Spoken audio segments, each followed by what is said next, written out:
stay true, man. You know what I mean? Stay true and stay loyal. Loyalty is everything. You know what I mean?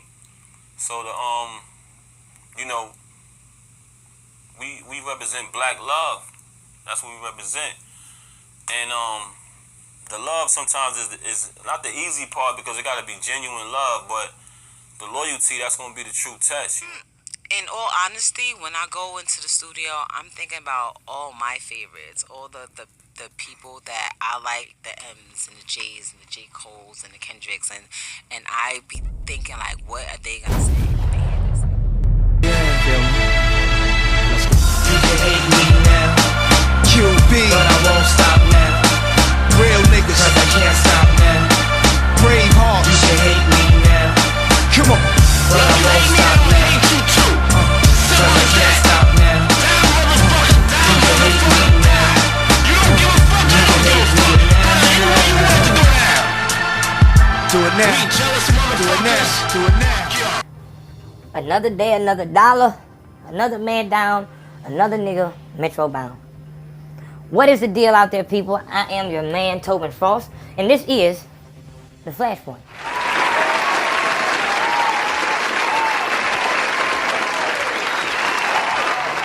We're gonna jump right into it. Remy Ma, the woman who kept it so real and showed bitches all around the world exactly what they need to do to be a solidified street bitch. Remy Ma, the woman who showed the people that it's not all about beauty. It's not all about looks. What it's about is what's on the inside. That's what matters.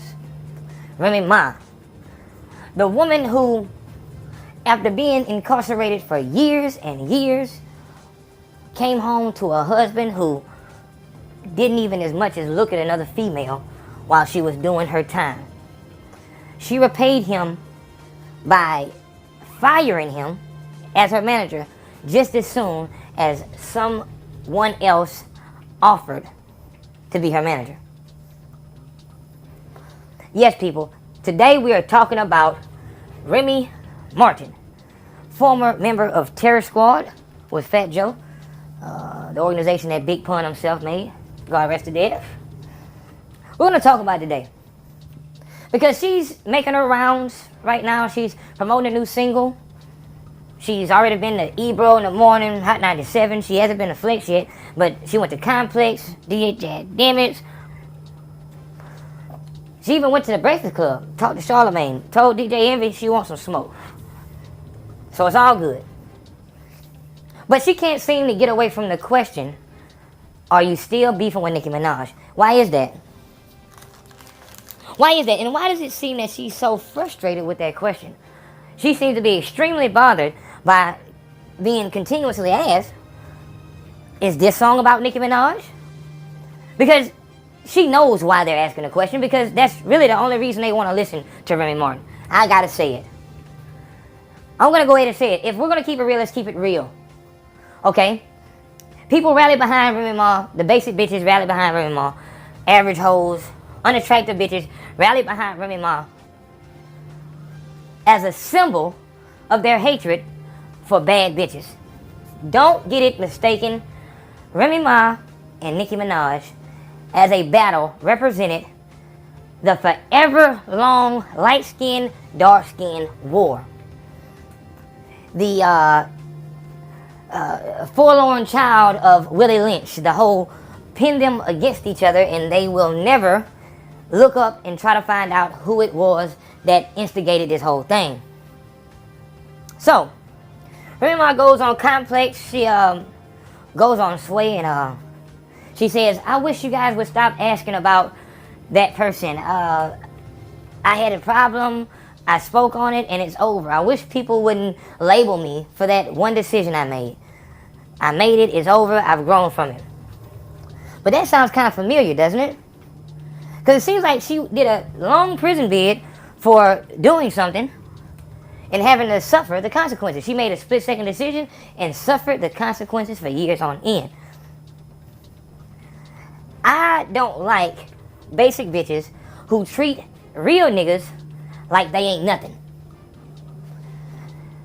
I don't like bitches who are not bad hoes. Bad hoes shouldn't do it either, but at least they have, validation in doing so, because they have a gaggle of niggas who will not just fuck them, but would marry them on the spot.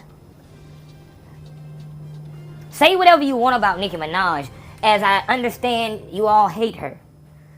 Y'all hate Nicki Minaj. Nicki Minaj, she this, she that, and you've never met the bitch. I'm not going to get on that. Let's go back to Remy Ma. The beef between Remy Ma and Nicki Minaj was started for such platonic reasons that it's amazing. It's a shame. Remy Ma comes from an age where if it was beef, it was really beef. If there are misunderstandings that take place, you talk to that person directly. She comes from that cloth. But she didn't take those measures in this situation. Why didn't she? Because she saw an opening and she took it. She took it. Nothing wrong with that at all. It's nothing wrong with what she did to go to prison, which we won't speak on. Nothing wrong with it, as long as you stand up behind it. Don't come up here afterwards talking about all that bullshit. If you're a killer, be a killer. Metro bound. Understand the reason why all this shit mixes in, because these are the decisions that you have to live with. The niggas who murk niggas on the street and then get in the courtroom be like, I don't know. Even before they go to court, I wish I wouldn't have did it. But steady puffing their chest like, yeah, I'm a killer. But you regret that. You hate that you did that. And then you don't want to be labeled for that action for the rest of your life. You can't brag and be remorseful at the same time. So, Remy Ma claims that Nicki Minaj blocked her, not from one show, but from 3 shows. Not to mention the Hip Hop Awards and Summer Jam. Remy Ma has been around for too long to not have an understanding, to be so naive, to not understand that the people in your entourage are sometimes also called your camp. And your camp sometimes gives statements when you're not able to. When Wayne was having those seizures, when Wendy Williams, when she just fell out on stage, which we're going to talk about after a while,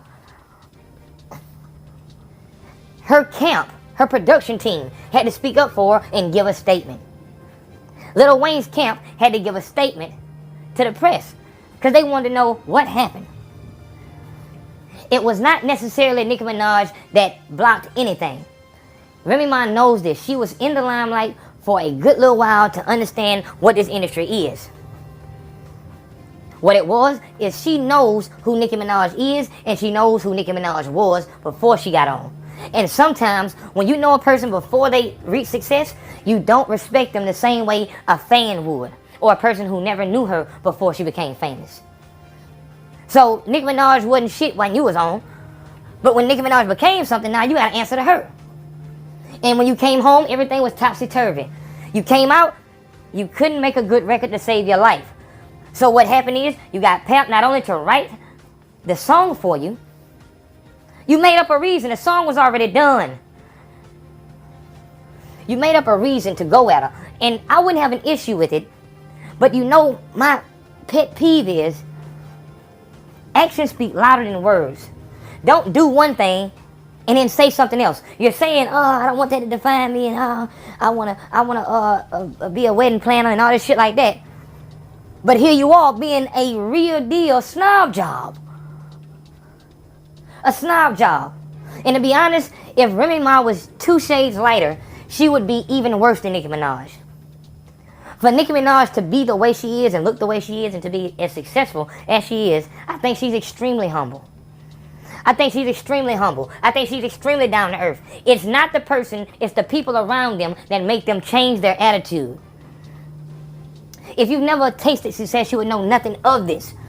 But believe me, when you reach a point where people they couldn't see it, and you actually do it, they start to act different, which makes you alter the way that you move and change the way that you respond to people. Because you would have never thought that the person that you came up with would be looking at you like you're food. But this is what takes place. 90% of you will never reach any type of success. Any type of success. Because what you do, instead of acting on what you need to be doing, you talk about it. And most of the time you do it right here on social media. Right here on social media, all you do is talk about what you're doing, knowing you're not doing a motherfucking thing to better your craft. Anybody can do what you're doing. All you're doing right now is doing. You're talking and doing the bare minimum. Doing. What are you doing to get better at that? To master your craft, to go on to another one? Nothing. And it's people like this who, after not working and practicing and working and being relentless in their chase, in their hunt, in their grind to become a master in that craft, they expect for everyone else to respect them and honor them as if they are still the greatest. When the game is always evolving, always changing. People are always getting better. Michael Jordan can't play in the NBA right now. Emmitt Smith can't play in the NFL right now. You have to continue grinding, working, sacrificing to get better. Not whining about how the game changed and you can't adapt to it. This is what's going on. And what's even worse than whining about the game not being what it used to be, what's worse than that is going at someone for being successful in a game that you were once successful in, simply because they're successful.